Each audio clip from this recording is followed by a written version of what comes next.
Hello dear student, welcome back to Eduala 2.0.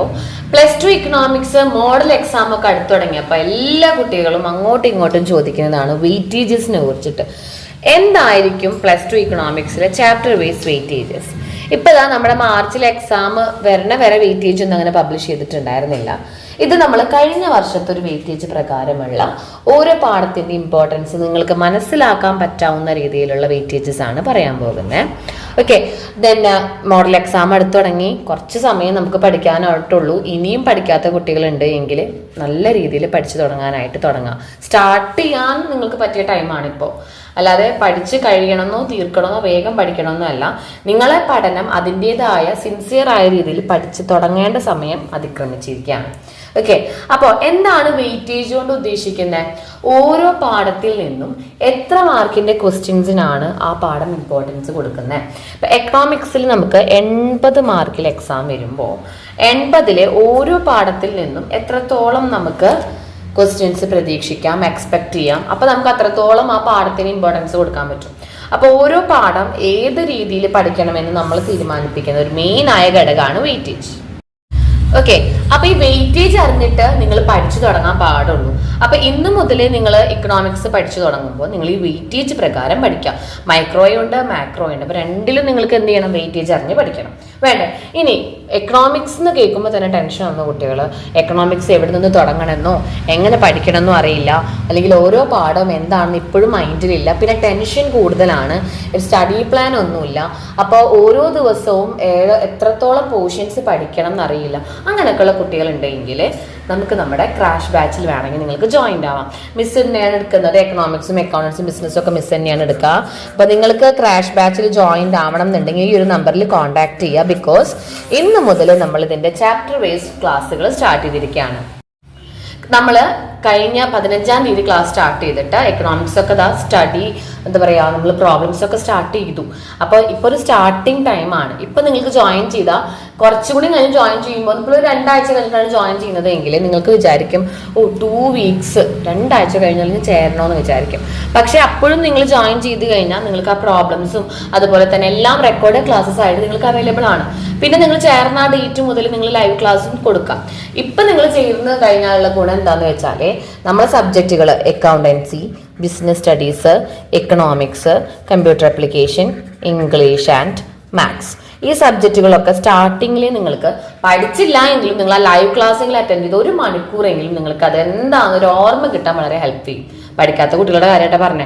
ഇനി ഈ class കണ്ടു കഴിഞ്ഞാൽ ഈ ടോപ്പിക് എൻ്റെ കഴിഞ്ഞു, ഇന്ന് ഞാൻ എന്താ പഠിച്ചതെന്ന് ചോദിച്ചാൽ ഇന്ന് ഞാൻ ഓൺലൈൻ ക്ലാസ്സിൽ ജോയിൻ ചെയ്തിരുന്നു, അത് കഴിഞ്ഞു.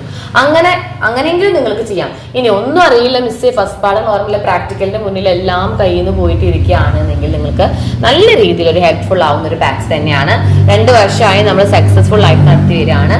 ഈ ലാസ്റ്റ് മിനിറ്റിലെ പ്രിപ്പറേഷൻസ് നിങ്ങൾ ഓരോരുത്തരും എത്രത്തോളം എടുക്കുന്നത് നമുക്ക് നന്നായിട്ട് അറിയാം. അതുകൊണ്ടാണ് ക്രാഷ് ബാച്ച് നമ്മൾ ഇത്രയും ഇമ്പോർട്ടൻസ് കൊടുക്കുന്നത്. ഡീറ്റെയിൽസ് അറിയണം, ക്ലാസ്സിൽ ജോയിൻ ചെയ്യണം എന്നുള്ളവർ എത്രയും വേഗം ജോയിൻ ചെയ്യാനായിട്ട് ശ്രദ്ധിക്കാം. എക്കണോമിക്സ് നമുക്ക് ഹ്യൂമാനിറ്റീസ് സ്റ്റുഡൻസിനും എൻറോൾഡ് ആണ് കേട്ടോ. കൊമേഴ്സ് ബാച്ചിന് മാത്രമുള്ള ഒരു ക്രാഷ് ബാച്ച് അല്ല. ഹ്യൂമാനിറ്റീസിലെ കുട്ടികൾക്ക് വേണമെങ്കിൽ നമുക്ക് എന്ത് ചെയ്യാം? ജോയിൻഡ് ആവാം. എക്കണോമിക്സ്, ഇംഗ്ലീഷ് ഒക്കെ നിങ്ങൾക്കും ഉണ്ട്. ഓക്കെ, അക്കൗണ്ടൻസി ഒക്കെ നമുക്ക് ഇപ്പോഴേ ജോയിൻ ചെയ്യാം. ഇപ്പോൾ AFS കുട്ടികളും കമ്പ്യൂട്ടറൈസ്ഡുകാരൊക്കെ ഉണ്ട്. അപ്പോൾ അവർക്ക് പ്രോബ്ലംസ് ഒക്കെ എടുത്ത് റിവിഷനുകളൊക്കെ നമുക്ക് നോക്കണം. കുറച്ച് ഒരു 10-15 ദിവസം കൊണ്ട് ചാപ്റ്റർ വൈസ് എടുത്ത് കഴിഞ്ഞ് പിന്നെ നമ്മൾ ഏറ്റവും കൂടുതൽ റിവൈസ് ചെയ്യാനും പ്രീവിയസ് ഇയർ ക്വസ്റ്റ്യൻ പേപ്പർ പഠിക്കാനൊക്കെയാണ് യൂസ് ചെയ്യുക. ഓക്കെ, അപ്പൊ അത്രയ്ക്കാണ് നമ്മുടെ ക്രാഷിന്റെ ഡീറ്റെയിൽസ്. നമുക്ക് നമ്മുടെ കാര്യത്തിലേക്ക് കടക്കാം. നമ്മുടെ ടോപ്പിക് എന്തായിരുന്നു? മൈക്രോ മാക്രോ എന്നുള്ള പാഠങ്ങളും അതിന്റെ വെയിറ്റേജ് ആണ്. അപ്പൊ മൈക്രോയില് നമുക്ക് 5 ചാപ്റ്റേഴ്സ് ആണുള്ളത് അല്ലെ. Introduction to micro economy, theory of consumer behaviour and production and cost, theory of firm and perfect competition and market equilibrium. 5 പാഠം.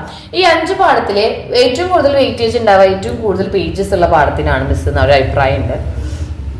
അങ്ങനെയല്ല, ഇതിൽ നമുക്ക് വേണമെങ്കിൽ അങ്ങനെയും പറയാം. പക്ഷേ ഏറ്റവും കൂടുതൽ വെയിറ്റേജ് ഉള്ള 2 പാഠങ്ങൾ നമ്മുടെ മൈക്രോ എക്കണോമിക്സിൽ 2 പാഠങ്ങൾ. ഒന്ന് theory of a firm under perfect കോമ്പറ്റീഷനും അതുപോലെ തന്നെ പ്രൊഡക്ഷൻ ആൻഡ് കോസ്റ്റും ആണ്.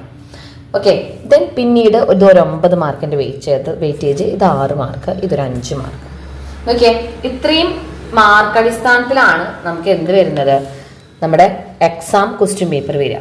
ഇതൊരു അപ്രോക്സിമേറ്റ് ആണ് കേട്ടോ. നിങ്ങൾ കഴിഞ്ഞ കൊല്ലത്തെ ഫൈനൽ എക്സാമിൻ്റെ ക്വസ്റ്റ്യൻ പേപ്പർ എടുത്തു കഴിഞ്ഞാൽ ചിലപ്പോൾ അതിൽ അയ്യോ മിസ്സല്ലേ പറഞ്ഞ 16 മാർക്ക്, അതിന് 18 മാർക്ക് ചോദിച്ചിട്ടുണ്ടായിരുന്നല്ലോ.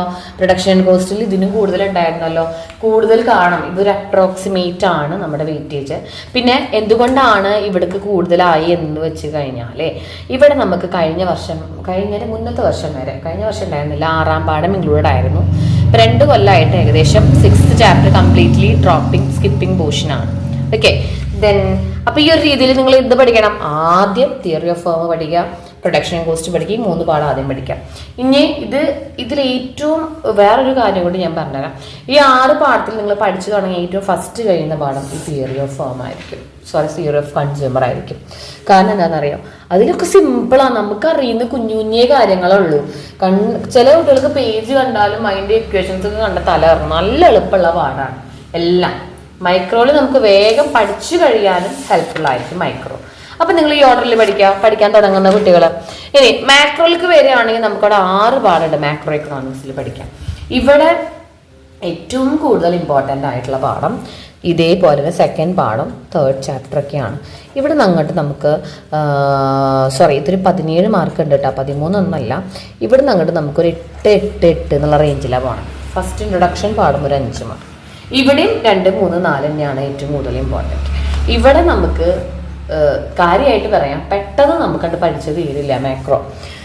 കാരണം ഈ national income, money and bank ഒക്കെ ഉണ്ടല്ലോ, കംപ്ലീറ്റ്ലി തിയറിയാണ്. ഫുൾ തിയറിയും അതിൻ്റെ ഉള്ളിൽ ചെറിയ പ്രോബ്ലംസ്, അതിൻ്റെ ഉള്ളിൽ ചില കോമൺ കാര്യങ്ങളും. പിന്നെ മണി ആൻഡ് ബാങ്കിങ്ങിലെ സെൻട്രൽ ബാങ്കിൻ്റെ ടൂൾസ് എന്നൊക്കെ പറയുമ്പോൾ ശരിക്കും മനസ്സിലാക്കി പറഞ്ഞ് പഠിക്കണം. വായിച്ചു കഴിഞ്ഞാൽ നിങ്ങൾക്ക് അങ്ങനെ മനസ്സിലാവില്ല. അപ്പോൾ പെട്ടെന്ന് അങ്ങനെ എൻ്റെ തിയറി സബ്ജക്റ്റ് ആണത്. പിന്നെ ഈ ലാസ്റ്റ് 3 പാഠങ്ങളിൽ ഈ 2 പാഠങ്ങളിൽ കുറച്ച് അനാവശ്യമായ കുറേ ഇക്വേഷൻസ് ഉണ്ട്. അത് വരാതിരിക്കുക 50-50 ചാൻസ് ആണ്. അപ്പോൾ മൈക്രോ നിങ്ങൾ വേഗം പഠിക്കുക, എന്നിട്ട് മാക്രോയിലത്തെ തിയറി ക്വസ്റ്റ്യൻസ് ഒക്കെ ആദ്യം പഠിച്ചിട്ട് മുന്നേറാനായിട്ട് നോക്കാം. ഇനി മിസ് പറഞ്ഞു ഏതെങ്കിലും പാഠങ്ങൾ നിങ്ങൾക്ക് അറിയുന്നില്ല, നമുക്ക് ക്രാഷ് ബാച്ച് നിങ്ങൾക്ക് ഇൻക്ലൂഡ് ആണെങ്കിൽ വേണമെങ്കിൽ ജോയിൻ ചെയ്യാം. മിസ്സിൻ്റെ നമ്പർ ഇവിടെ കൊടുത്തിട്ടുണ്ട്. ഇതൊന്ന് പേഴ്സണലി മെസ്സേജ് അയച്ചു കഴിഞ്ഞാൽ ക്രാഷ് ബാച്ചിൻ്റെ ഡീറ്റെയിൽസും ഫീസും കാര്യങ്ങളും എങ്ങനെയാണ് നമ്മൾ ക്ലാസ് എടുക്കുന്നതൊക്കെ നിങ്ങൾക്ക് അവൈലബിൾ ആണ് കേട്ടോ. ഇപ്പോൾ ചാപ്റ്റർ വൈസ് ആണ് പോകുന്നത്. ചാപ്റ്റർ വൈസ് കഴിഞ്ഞ് അപ്പം നമ്മൾ റിവിഷൻ ബാച്ച് തുടങ്ങും. അതായത് ഇതിനോട് കണ്ടിന്യൂഷൻ ആയിട്ട് നമ്മൾ ആ ഒരു ദിവസം കൂടുതൽ യൂസ്ഫുൾ ചെയ്യും. ഓക്കെ, അപ്പോൾ നിങ്ങൾക്ക് വീഡിയോ ഹെൽപ്ഫുൾ ആണെന്ന് വിചാരിക്കുന്നത്. അപ്പോൾ വെയിറ്റേജ് ഒക്കെ നോക്കിയിട്ട് പഠിക്കാനായിട്ട് എല്ലാവരും ശ്രദ്ധിക്കുക കേട്ടോ. Okay dear student, thank you so much.